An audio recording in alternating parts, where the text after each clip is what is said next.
my friend Hannah Peck, and she is the Associate Director of Admissions, so I have that right, from Lindsey Wilson College.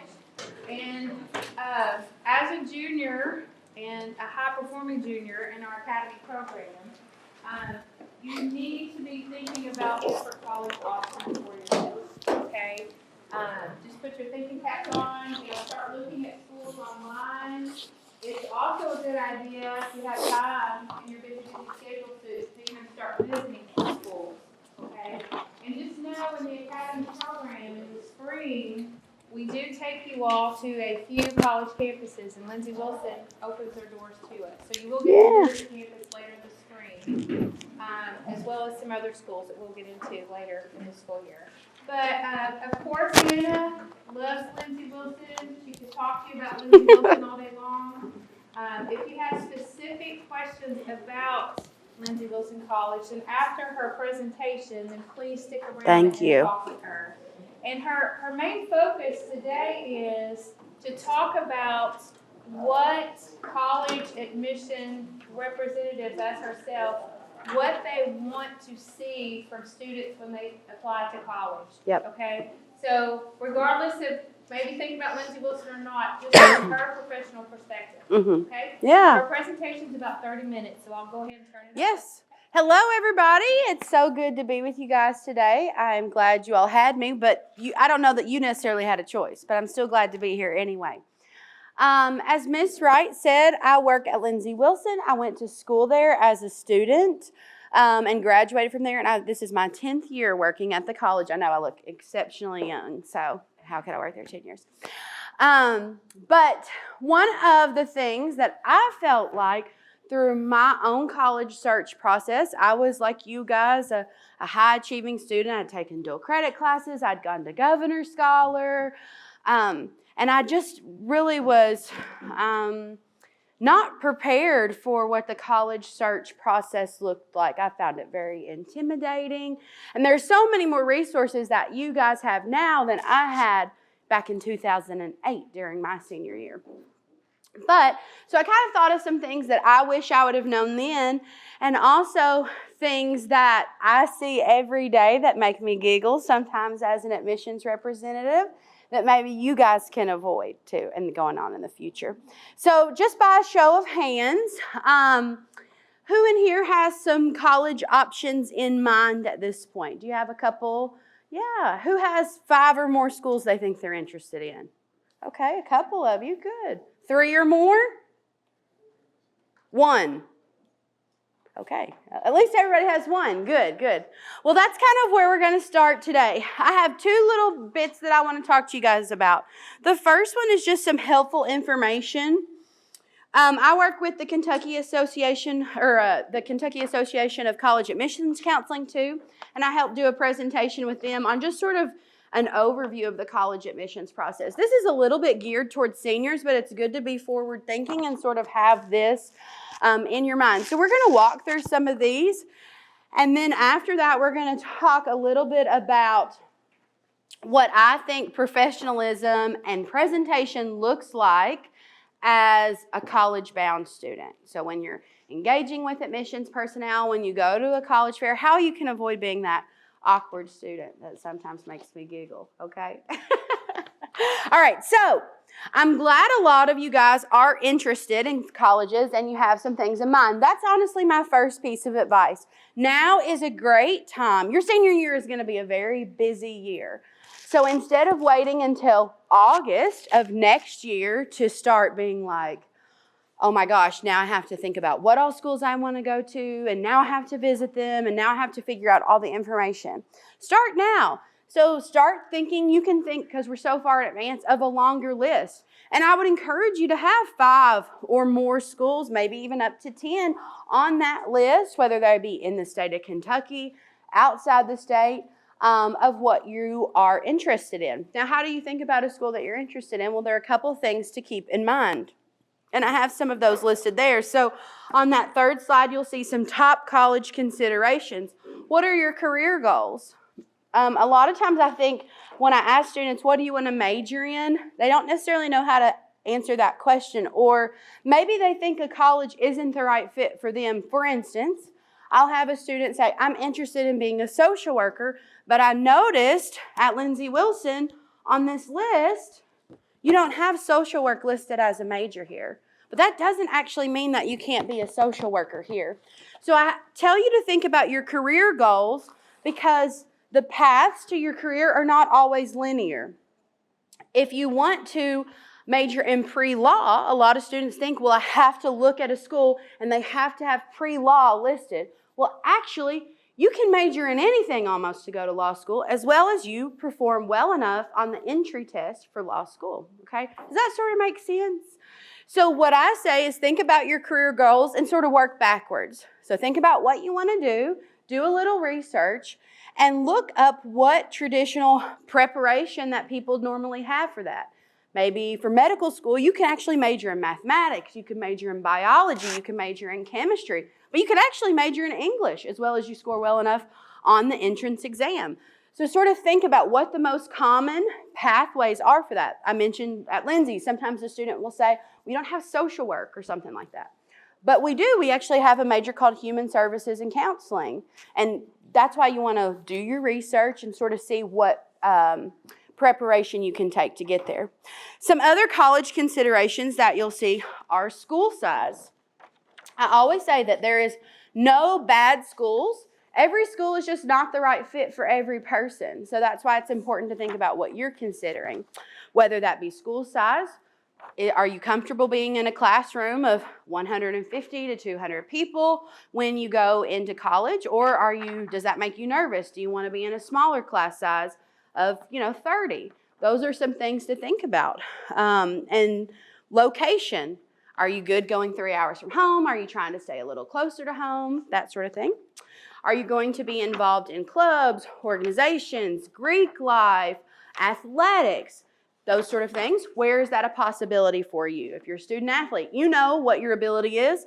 I played sports in college. I'm 5'7", and I played basketball. So I probably am not going NCAA D1, okay? But I could play JV basketball at Lindsey, and that's what I did.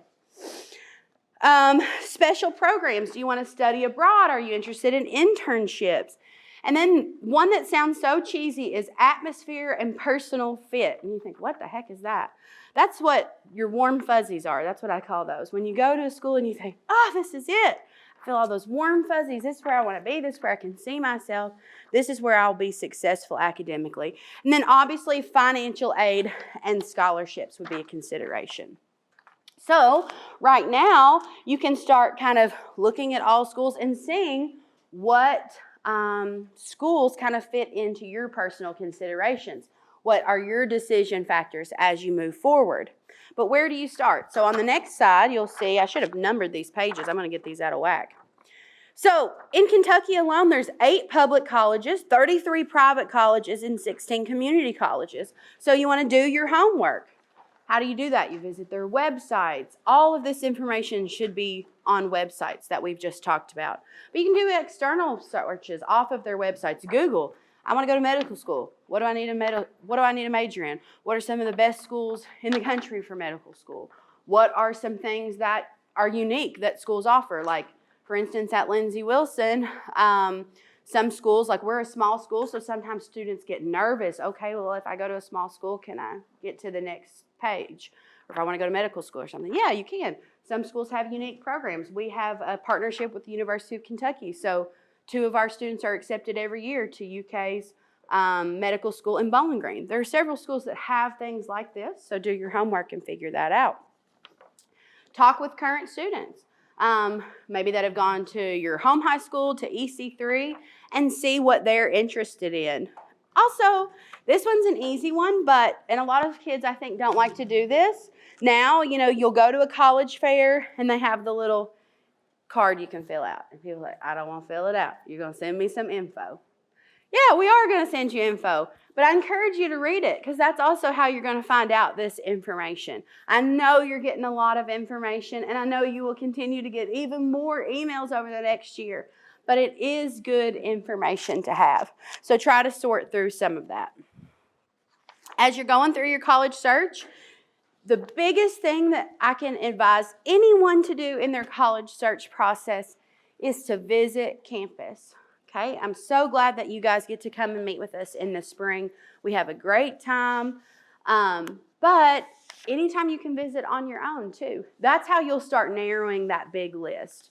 So you think of all the schools you're interested in, you do a little research that possibly eliminates some from the pool, and then you start visiting. And that's really how you're going to feel if that school, like I said, the personal fit. Is the school the right fit for you? And I always tell students not to limit themselves either. Applying to a school, visiting a school, none of that obligates you in any form or fashion.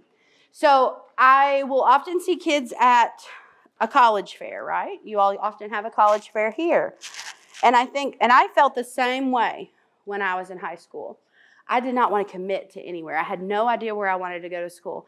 And I just felt like, oh my gosh, if I talk to anyone, it's committal. So when I would go to lunch and there would be a college fair, like if there's, or a college rep at our lunch, I would literally walk by them like this, like, don't make eye contact. I don't want to talk to anyone. If I talk to them, they're going to think I want to come there. Listen, we work with a lot of students, so we hear a lot of yeses, but we also hear a lot of no's. We have thick skin. You're not going to hurt our feelings if our school is not the right fit for you, but you owe it to yourself to start those conversations and to get the information, okay? So that's why I encourage you when you do go to a college fair or something, sign up to get some information. At this point, it's a good idea to make a secondary email. You should make an email that's maybe specific to college, okay? Something that you're going to use. Your high school one is one you can use, but at some point you're not going to have access to your high school email anymore, and it's probably going to be after you graduate. So when you're getting information about orientations and things like that, you may not have access to that information. So create a college email right now, something that's appropriate, and isn't a weird, like Dragon Slayer 999. You don't want something weird like that. So, make it just your name is usually an easy one. Okay. So you're going to visit campus. You can visit campuses as a junior. It's very easy to schedule a visit. Most colleges just have it very prominent on their website. It'll just usually say visit. Click there and you can schedule something. Things that I joke about are, if your cousin goes to Western and you visited your cousin one day, that's not a campus visit. Okay, I have students say things like that.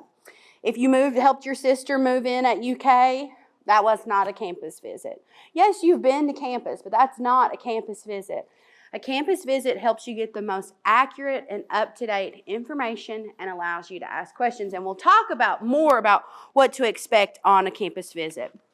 And then you'll also see, I think this goes without saying, but you want to be aware of applications and deadlines. And my advice to students is to apply as you go into your senior year. If an application is free, there is no reason not to fill it out. You may think, well, I don't even know if I'm going there. Yes, you don't know that yet, but I see sometimes students say, well, I'm only going to apply to this one school because that's where I know I'm going to go, okay? And yes, you may be accepted there. But the unfortunate thing about the college admissions process is we apply in the fall and we don't find out what it costs to go to school until the spring. And sometimes students don't find out what it costs to go to a certain institution until like April or March or April of their senior year. And that's why I hate it when I see a student only apply to one or two schools because they think it's going to go a certain way financially, and then maybe it doesn't go that way.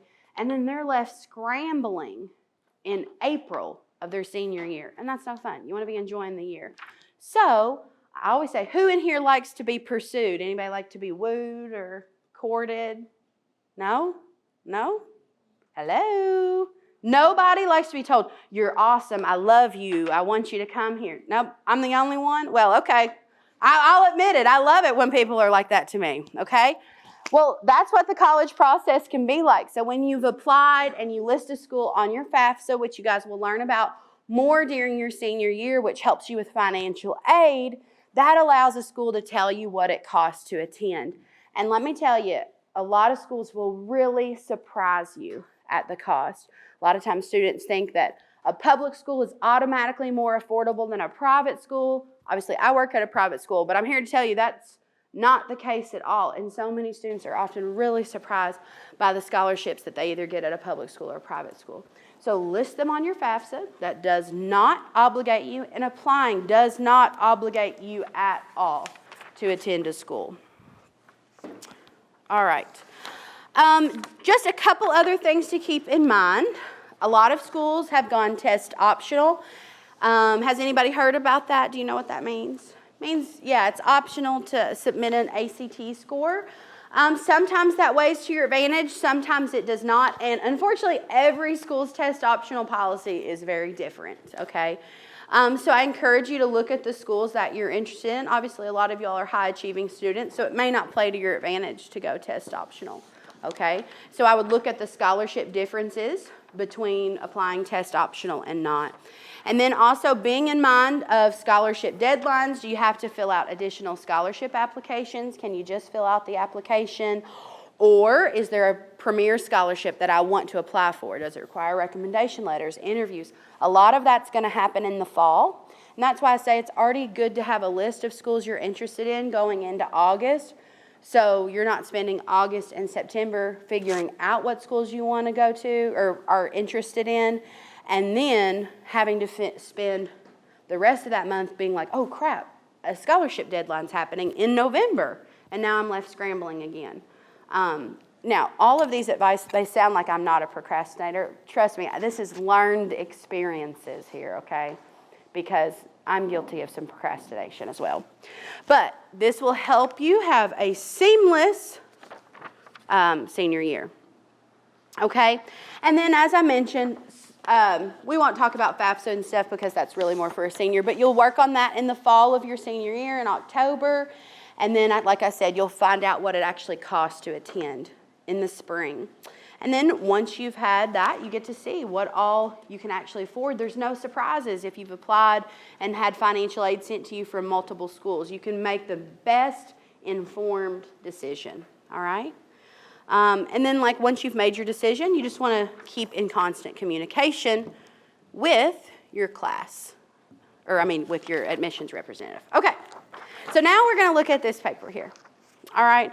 These are what I call my pro tips. All right, these are not things you'll probably find in from Kia or like a college book or something like that. These are some things that I've seen over the last 10 years that I think are helpful or are pain points for me sometimes. All right, so this is Hannah Peck's presentation on professionalism and presentation as a prospective college student. Also, does anybody have questions about anything we've talked about so far? I'm doing a lot of talking, and no one laughed at my jokes, so I'm just making sure you're okay. All right? All right, thank you so much. I'm kind of silly, okay, so I won't be offended if you're laughing at me. That's my love language, if people laugh at me, okay? So one of the biggest things that I think are overlooked by high school students that are going to the next level, whether that be college, university, trade school, whatever, are soft skills. Without looking at the paper, does anyone know what soft skills are? Yeah, what are they? Work ethic. Yeah. Anybody else? Who else has another example of a soft skill? Don't look at the paper. Yeah. Like talk with people? Yes. Who else? Other examples? Has everybody already read them all on the paper? Can you give me one that's not on the paper? Yeah. Oh, no, he's not. He's just videoing. He's not raising his hand. Anybody else have one? Soft skills are basically like, somebody might be good at math or something like that. Soft skills to me are sort of like the more intangible skills that you may have. That person that's really good with people, that sort of thing. But the actual definition of soft skills are personal attributes that enable someone to interact effectively and harmoniously with other people. It's a pretty glamorous definition. But some of the soft skills, some of you guys said them: work ethic, leadership skills, teamwork, communication skills, problem-solving skills, flexibility, and interpersonal skills. I'm going to have you, if you don't have a pen, I'm going to have you at least make note or remember this. The ones I think that stand out the most to me in the college process are communication skills, problem-solving skills, obviously work ethic because you're a good student, but also interpersonal skills, okay? Really honing in on those communication skills, okay? And those will be reflected in kind of all of the things that I see that make me giggle sometimes. So, for instance, this seems very basic, but I would not bring these things up if they weren't things I see like every single day at work. So the first would be email etiquette. All right. My first thing that I see a lot, and I hope nobody in here does it, and if you do, don't send me an email like this, okay, is I see a lot of students, you'll see my first note there says, the content of your email does not belong in the subject line. Now you would think that surely people do not send me emails like this. Yes, people send emails to me, to our entire office that say, this is all in the subject line. I have a question. I have not received my acceptance. Are you getting my, did you get my application? Then you open the email, there's nothing in the body. It's just all in the subject line. That happens all the time. I don't know why people think that's, I can't even read it all. It goes off the screen. So yes, proper email etiquette is something you should learn. And when I say proper email etiquette, there are a couple things to keep in mind. One, the subject line is the subject of your email, not the entire email. So the subject is just the topic of your email. Admissions question, okay? And then you want to also make sure you include a proper salutation. Actually, who are you sending the email to? Hello is easy if you don't, to whom it may concern if you don't know. The body, and then make sure, a lot of times students will just ask a question and they don't include their name, their contact information, where they're from. Most of the time in college admissions world, you're assigned to a recruiter based on where you live. So it's very helpful to us if you tell us what high school that you go to, what your name is, and how to contact you. Don't know how many times in the week I'm like searching a first name and multiple variations in our system, trying to figure out who is this person. I can't even answer their question because I don't even know who it is. Or I'm looking at their email address, DragonSlayer666 or whatever their thing is, and I can't figure out who it is. So anyway, I work on that. So work on that and do your proper salutations. Make sure things are spelled correctly. This is a reflection of you as an academic. So you want to make sure that you figure this out, okay? I call a lot of students too, and they don't have a voicemail set up. I can't leave them a message. Unfortunately, we do call you on the phone. I know that is not your preferred method of communication. We text you too, but sometimes we do call you on the phone. And if you don't have a voicemail, I'm not even saying you got to call me back. I'm just saying at least have a voicemail set up so that I can call you. A lot of times I'll call students, they do not have a voicemail set up. Their voicemail is full and I cannot leave a message. And sometimes it's really important information, like I need a transcript from you. I can't get you a scholarship offer or something like that. Or it's a very weird voicemail, okay? Or those trick voicemails that are like, hey, I'm not there right now. And, I'm already like leaving the message. So, or I think, hey, okay, I'm glad I got you. And then I realize there's no one there. So, have an appropriate professional voicemail, that sort of thing. And, that is, like I said, appropriate. It's not profane. I've heard all of the voicemails out there, okay? So check your voicemail, and if you don't have one, set one up. Then also, kind of a funny one is I said that we do text you sometimes, and I personally text all of my students. That's not how every college works. Some colleges do send automated text out and that sort of thing, and you can like opt in or out. But if it doesn't usually say, why to opt out of this message, that means it came from a person. So don't think you're being funny by writing something crazy back, because that has happened in our office before. Someone assumed, I guess a student assumed, this was like a computer sending out a message, and they said something not very nice back and very profane. And our counselor was like, hey, this is a real person. And they were like, of course, they were mortified. They were actually still interested in the school. And they were like, oh my gosh, I'm so sorry, blah, blah, blah. So those things are things to keep in mind if you have your phone called like a weird thing or your phone calls you a weird thing.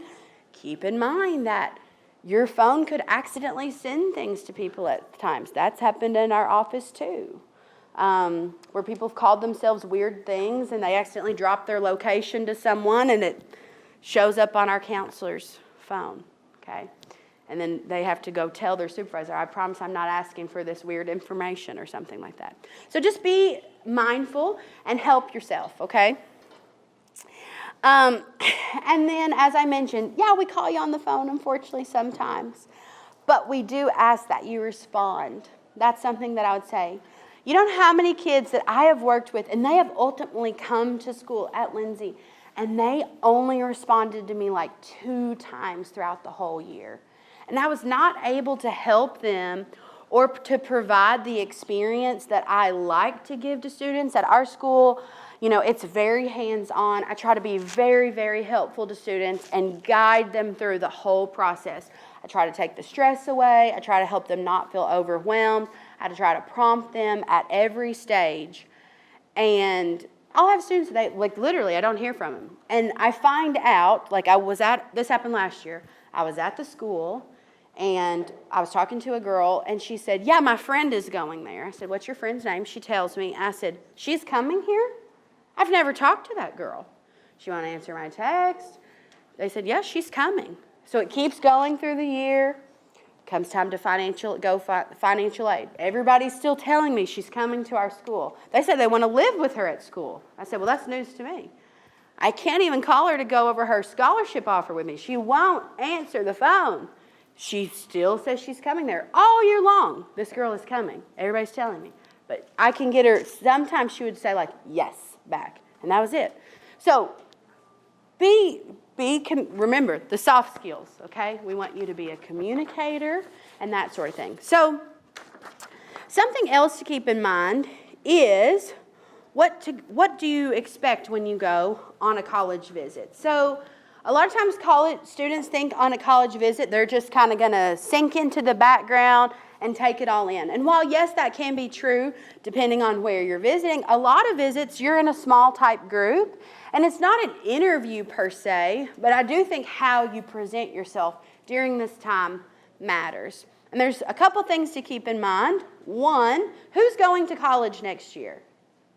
Right? Is it you? Is it your sister? Is it your mom? Is it your dad? Is it your guardian? Who's going? You. Yeah, you. So, who needs to be like doing the majority of the communicating on the college end? Yes, you guys. Right, exactly. I've had students before that I've never talked to because when I try to talk to them, somebody answers for them. Or it's so awkward being on a visit and I'm asking, what's your name? Connor? And I'm asking Connor a question. Connor, what do you like to do? And mom says, he plays baseball. Okay, well, I was asking Connor. You know, is your mom here? No. He plays baseball. Oh, he does this. I want to get to know you as a student so I can best serve your needs. And sometimes I've found what your needs are may not be what mom or dad says they are at the time. So help me to help us as college reps to help you and to figure out what you're involved in. And that's why sometimes talking on the phone just to you when I call or texting just you helps us to actually get to be able to talk outside the scope of that college visit. Obviously, I also love to talk to parents, and I love to serve both of you guys, but I want to talk to you too. A couple of years ago, I had a student, I was helping with something at orientation, and a mom comes up to, like, you had to sign a paper. The student had to sign this paper and pick up their dorm key. And the mom comes up to the table, and she says, hi, my name's John Smith. And I didn't think that was probably her name. And I was like, you are John Smith? She said, well, basically. And I said, Okay, well, you have to sign this paper. She said, I'm ready to sign it. I said, no, you can't sign it. Your son has to. Also, it's moving day, lady, okay? Like your son, you're leaving in 2 hours, and your son is on your own. So just try to fly independent as best you can. So during the college visit, some things to expect are to be prepared. What do you think I mean when I say be prepared? Anybody got something? Have your stuff organized? Yeah. What kind of stuff, though? Well, your process information and Yeah. whenever you're actually moving in, you have to keep your... Yeah. And when you're visiting, you want to be prepared. Maybe know what sort of things you want to ask while you're there. You've got the information so far. Maybe there's some holes, some things you don't understand. So when you're visiting with your college rep on your first visit, you can ask those questions. What might be some questions that you want to ask during your time with a college rep? Or specifically, what would you be interested in?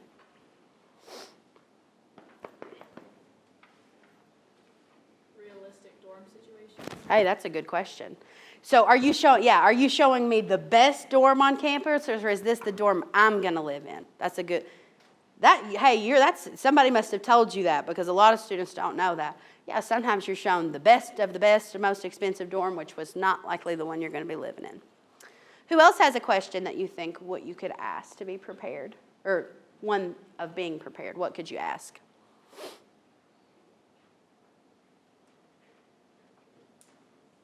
Y'all are in for a long visit. Can freshmen have cars on campus? Yeah, can freshmen have cars? Did somebody else have one? Yeah. How long is it going to take me to get to class from the dorm? Hey, yeah, that's a good one. Where am I actually going to be? Am I doing the roll out of bed method like I did in college? Like, sleeping what I'm wearing, get to going. Anybody else got one? Who wants to know about scholarships? Yeah, that's probably a good one. What does it cost to go to this school?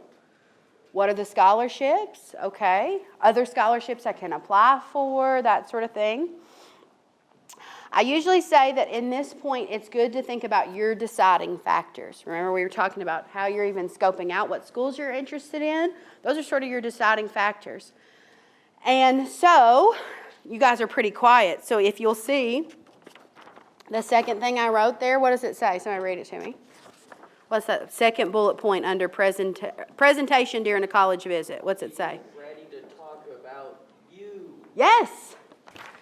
Let me just tell you, it's a painful experience on a college visit when the student won't talk to me.